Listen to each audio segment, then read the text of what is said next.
모세의 삶을 보면서 하나님께서 우리의 삶을 저렇게 이끌어 가시겠구나 라는 생각이 들어서 매우 안심이 됩니다. 그리고 참 모세의 삶을 보면 우리가 배워야 할 게 참 많은 것 같아요.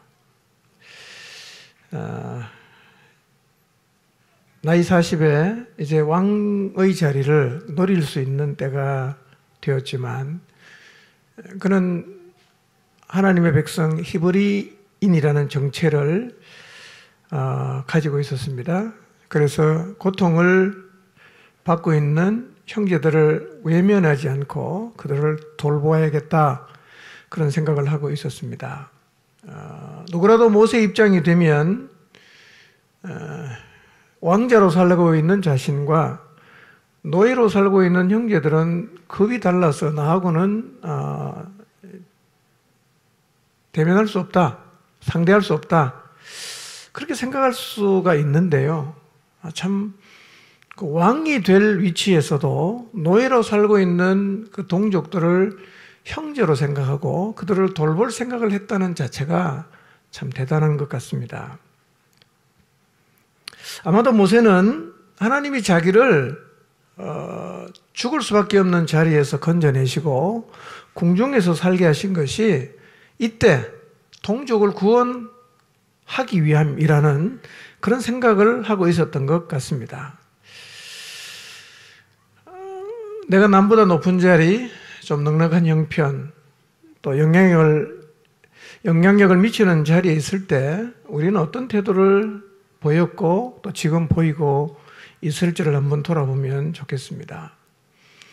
공주의 아들이라는 칭함을 거절하고 하나님의 백성과 함께 고난받는 길을 선택했다. 이거 아무나 할 수 있는 거 아니죠? 그래서 성경은 이것을 믿음이라 이렇게 말을 합니다. 원래요, 궁중에 살던 사람은 밖에 못 나갑니다. 워낙 거기는 수준 높은 삶을 사는 곳이기 때문에 거기 한번 맛을 들이면 못 나가요. 근데 모세가 나갔잖아요. 대단한 겁니다, 여러분. 문화는 낮은 데서 높은 곳으로 가면 굉장히 편안하고 행복하지만 높은 문화를 즐기다가 밑으로 내려가면 못 견딥니다. 힘들어 못 살아요. 여러분 지금 전기 없는 데 가서 한번 살아보세요. 화장실 집안이 없는 데 한번 살아보세요. 너무 힘들 거예요. 근데 모세는 그걸 선택했다는 거예요. 성경은 그걸 믿음이라 그 얘기를 하고 있습니다. 모세는 노예계 현장에서 동족을 괴롭히는 애굽인을 죽였습니다. 그때 그는 이런 생각을 했습니다. 이게 하나님이 원하시는 일이다. 형제들도 하나님이 나를 통해서 우리 민족을 구원하고 있다는 사실을 깨달을 거라고 생각했어요. 그러니까 그게 하나님 일이기 때문에 모세는 살인을 했지만 별로 마음에 부담이 없었을 거예요. 오히려 감사했을 거예요. 내가 주님에게 쓰임받았다. 뭐 그런 생각을 했겠죠? 근데 그 다음날 노예계 현장에 가보니까 그 친구가 또 싸우고 있어요. 질이 좀 안 좋은 친구 같아. 아무데나 그냥 이렇게 대들고 막 다투고 이런 친구였는데요.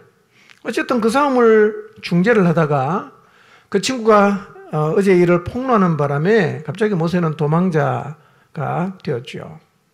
그리고 하루 만에 모세는 하나님이 자기 민족을 통해서 이 백성을 구원한다는 사실을 형제들이 전혀 깨닫지 못한다는 사실을 알게 되었어요. 하루 전에는 깨달으려고 생각했어요. 근데 하루 만에 못 깨닫는구나 알게 됐습니다. 여러분, 모세가 자기의 편안한 삶을 추구하지 않고 동족을 돌볼 생각을 했다는 것은 정말 좋은 생각입니다. 예, 참 좋은 생각이죠. 그러나 모세의 실수는 뭐였습니까? 그 좋은 일을 할 시기와 방법을 하나님께 묻지 않았습니다. 그래서 좋은 일을 했지만 결과는 나빴어요.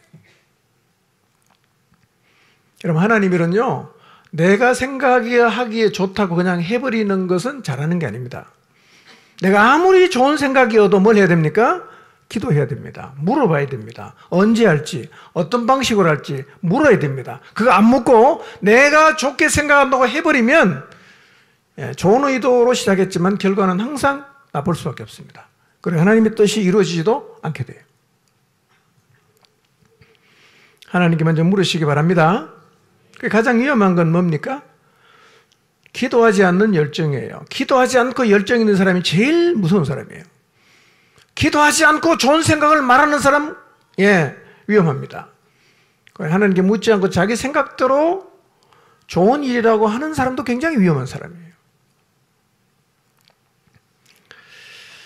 40대 때 모세는 자기를 어떻게 생각했냐면 이스라엘 민족을 다스리는 사람, 그리고 재판관이 될 자격이 있다고 생각했습니다. 그래서 자기가 나서서 구원하려고 하고 자기가 나서서 재판하다가 결국은 도망자가 됐죠. 모세가 이리나 도망갔어요? 어디로 갔습니까? 미디안 광야죠.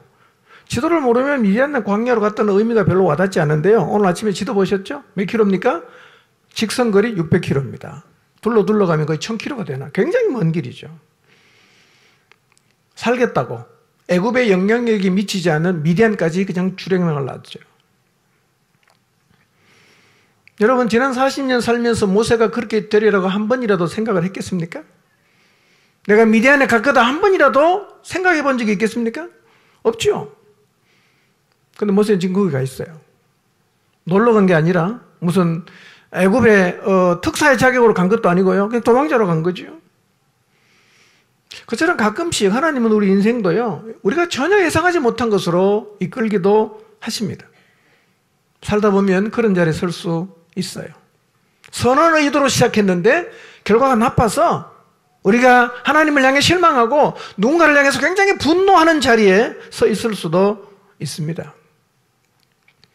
굉장히 허무하겠죠? 분노하겠죠? 상실감이 있겠죠? 어떻게 하면 되죠? 여러분, 모세가 미디안에서 내일에 대한 무슨 계획을 세울 수 있었겠습니까? 야, 앞으로는 이렇게 살아야지 뭐 그런 꿈이 있었겠어요? 아무것도 없습니다. 그때는 어떻게 하면 됩니까? 그냥 그날을 잘 살면 돼요. 오늘을 그냥 잘 살면 되고, 내일 일어났다? 또 내일 잘 살면 되고, 그게 최선입니다. 미래 꿈을 꿀 수 없을 때, 원대한 미래를 계획할 수 없을 때 어떻게 살아야 되냐? 하루하루 하나님 앞에 그냥 최선을 다해 살아가시면 돼요. 그것밖에 할 게 없습니다.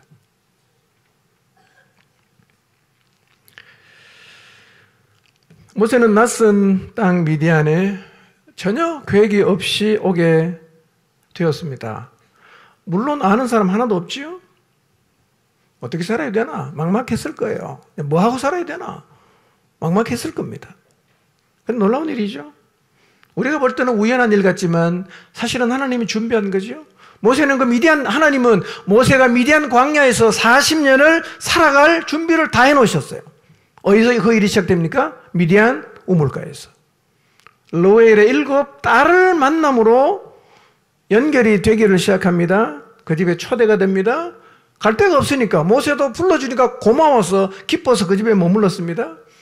그러다가 그 집 큰딸 십보라와 결혼을 합니다. 아들도 낳습니다. 하나님이 부를 때까지 40년 동안 거기서 살았어요. 버려졌다고 생각했던 미디안에서도 하나님은 모세의 40년을 준비해 두셨습니다. 모세를 향한 하나님의 은혜는 멈추지 않았습니다. 애굽에서도 미디안에서도. 그처럼 우리를 향한 하나님의 은혜도 멈추지 않습니다. 우리를 향한 하나님의 은혜도 다함이 없습니다.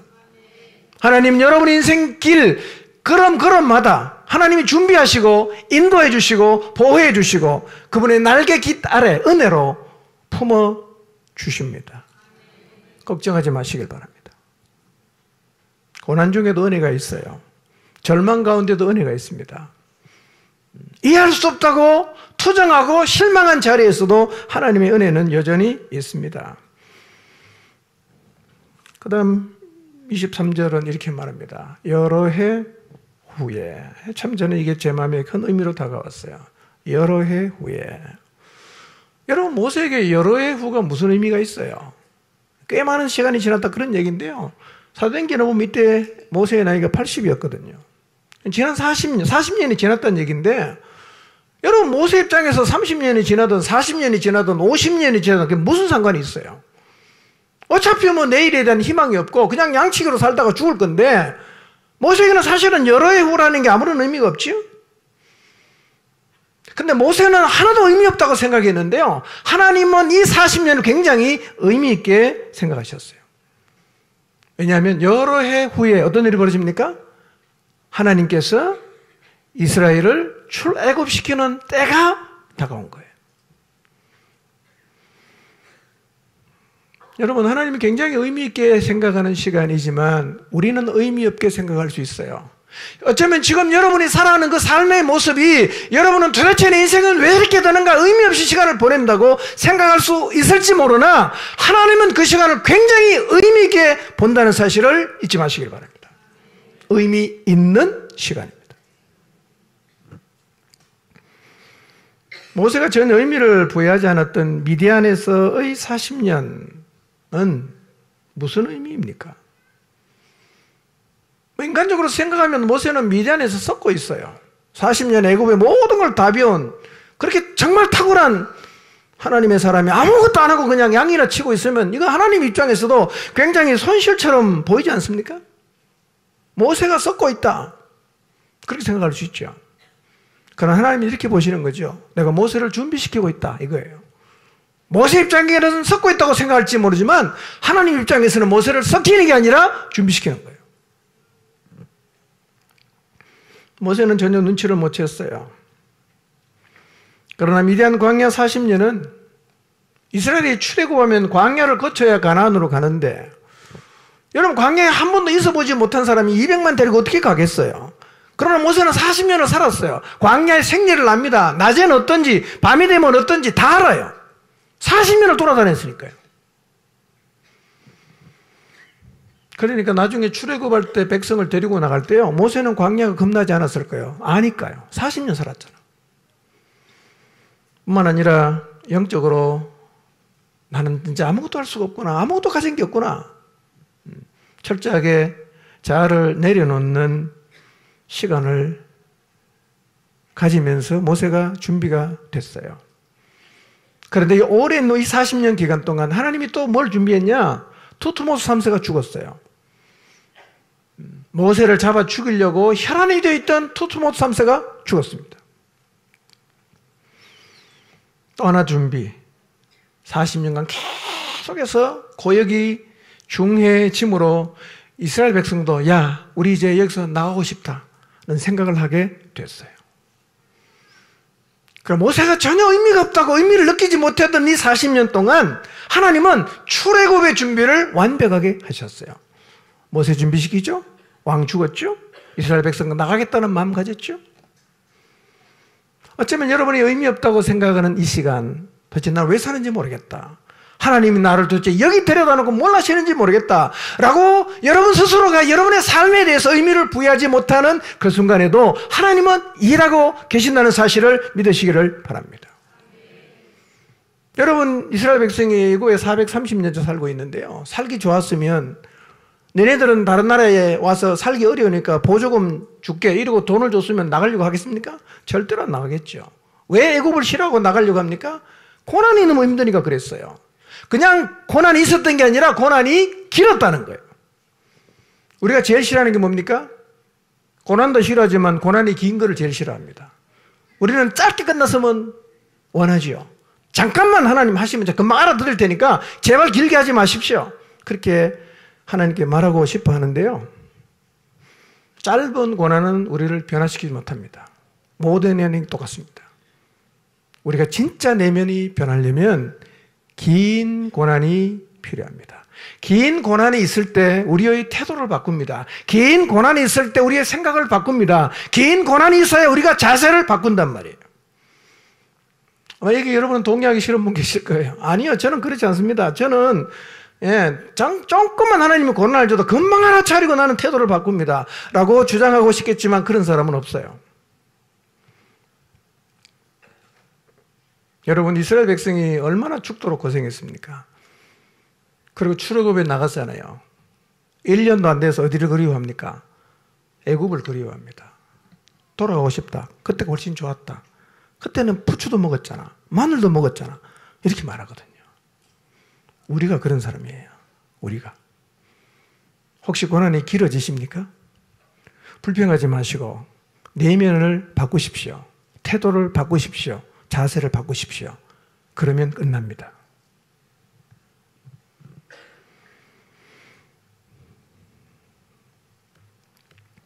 이스라엘을 동족을 돌봐야겠다. 참 좋은 생각이죠. 그러나 모세는 도망자가 되어서 미디안에서 도망자로 살았는데요.